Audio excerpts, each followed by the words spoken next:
लेकिन जब तक रहेंगे तब तक हर जुर्म के खिलाफ लड़े, अपने बच्चों के लिए लड़े,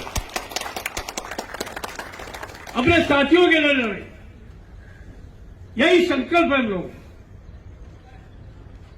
हमने यूपीएस पर समझौता किया तो पूरे सोच समझ करके किया।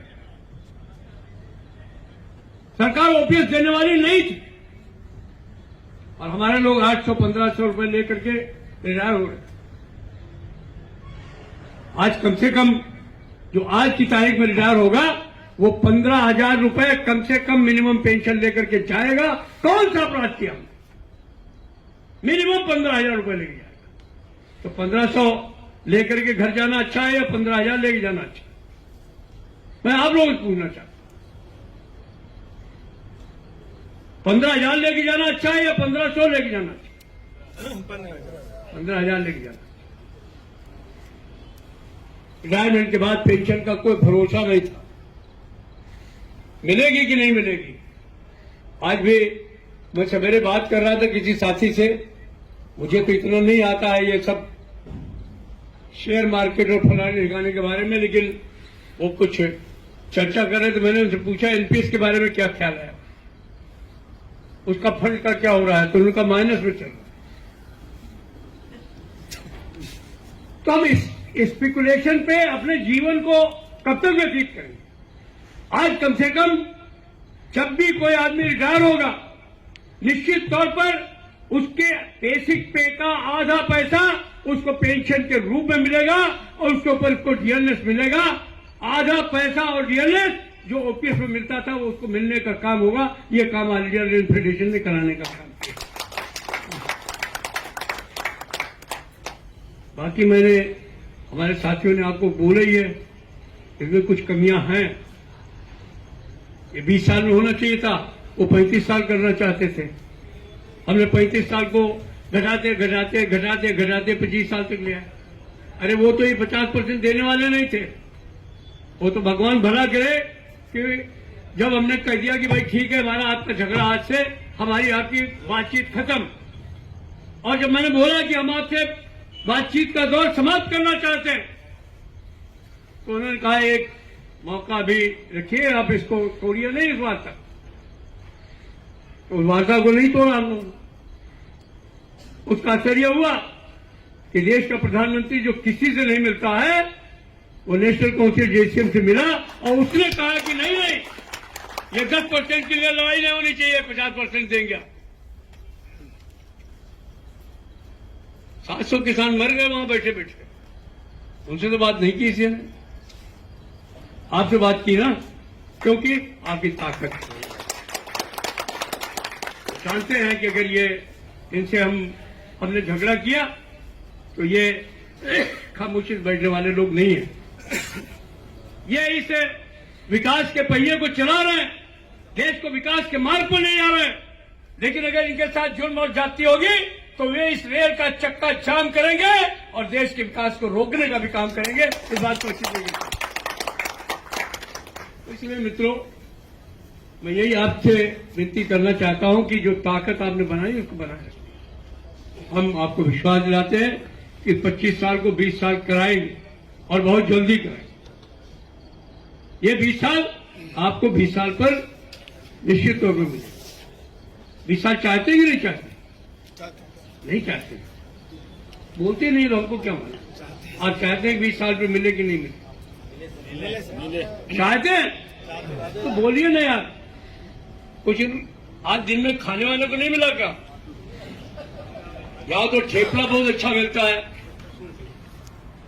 खाकरा बहुत अच्छा मिलता है, गुजरात का तो व्यंजन भी बहुत अच्छा है, जलेबी और वो क्या होता है उससे नाश्ता कराते हैं सब, फाफड़ा। एक दिन उन्होंने कहा कि आपको नाश्ता मिलेगा। मैं गांधीधाम में तो नहीं आ रहा था, कहाँ जा रहा था? राजकोट जा रहा था। तो मैंने सोचा कि जरा अपना ब्रश करके तैयार हो जाऊं, नाश्ता बहुत बढ़िया आने वाला होगा। तो जब वो आया तो हमने कहा ये क्या है? कहने नाश्ता है। तो हमने कहा ये क्या नाश्ता होता है? कहने लगे ये फाफड़ा और ये जलेबी।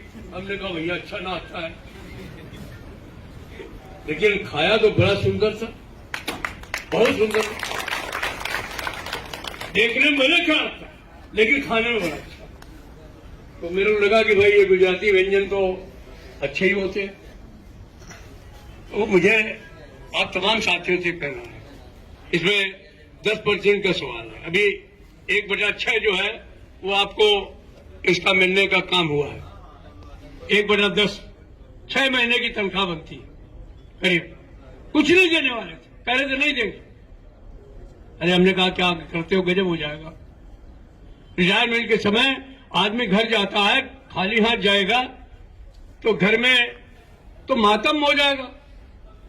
घर में बुआ, ताया, मौसी, दादी, अम्मा, दामाद, लड़की, हर कोई सोचता है कि आज भैया रिटायर हो रहा है, जरूर शाम को आएगा, कुछ न कुछ तो लाएगा ही, हमको भी कुछ गिफ्ट मिलेगी। और सबसे ज्यादा तो दिमाग दोस्तों का खराब होता है उस दिन कि आज बढ़िया से फर्स्ट क्लास पार्टी होगी। गुजरात तो खैर ड्राई है, यहाँ के बारे में क्या कह सकते लेकिन दूसरी जगहों पर लोग बड़े खुश होते हैं कि आज बहुत बढ़िया वाली पार्टी होगी। तो हमने कहा कि वहां जाएंगे तो कैसे काम चलेगा।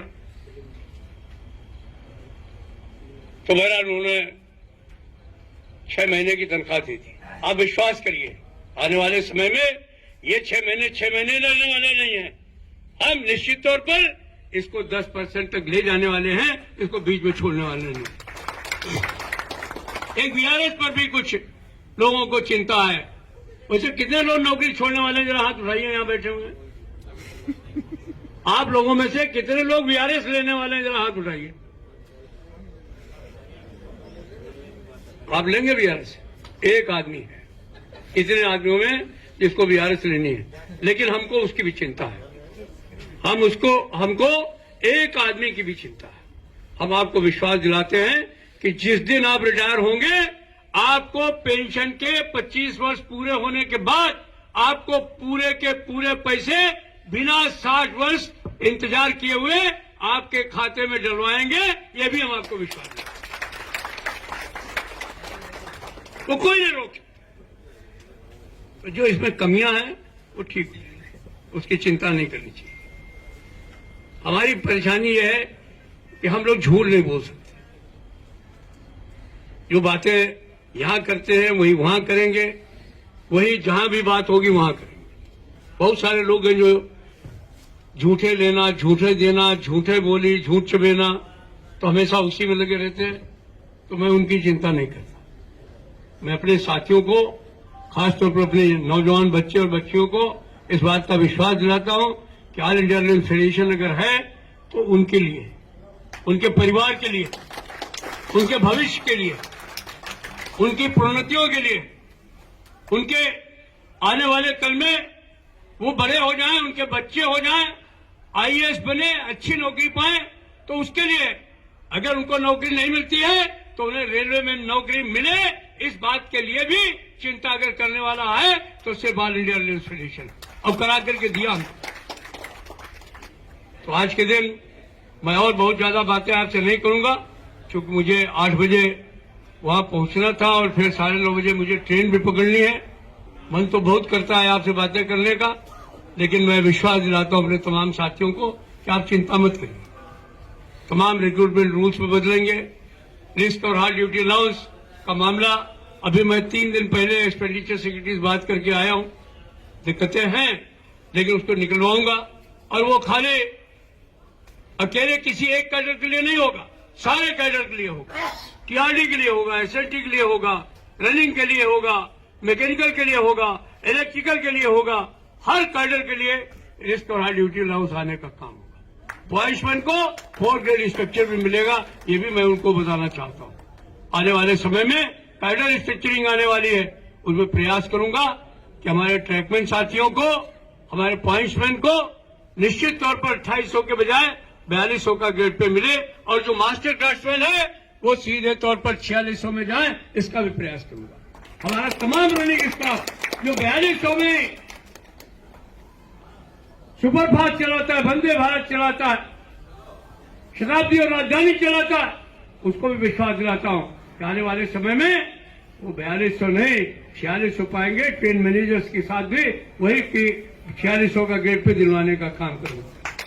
मैं अपने सीआई साथियों को भी विश्वास दिलाता हूं और तमाम कैडर भी छूटे हुए हैं उनको 485400 का गेट पे दिलवाने का काम ऑल इंडिया रेलवे फेडरेशन करेगा।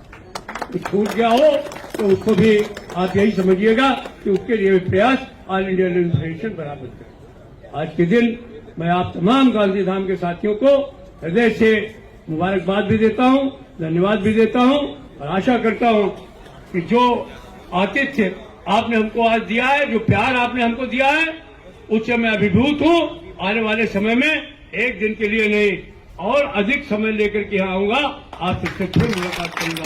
धन्यवाद। साथियों, इसी प्रकार की अपडेट्स और जानकारी के लिए हमारे चैनल से जुड़े रहिए। अगर आपने अभी तक चैनल सब्सक्राइब नहीं किया हो तो प्लीज़ पहले चैनल सब्सक्राइब कर लो और पास में जो बेल आइकन उस ऑल पर सेट कर दे ताकि आपको हमारा नए वीडियो नोटिफिकेशन प्राप्त हो पाए।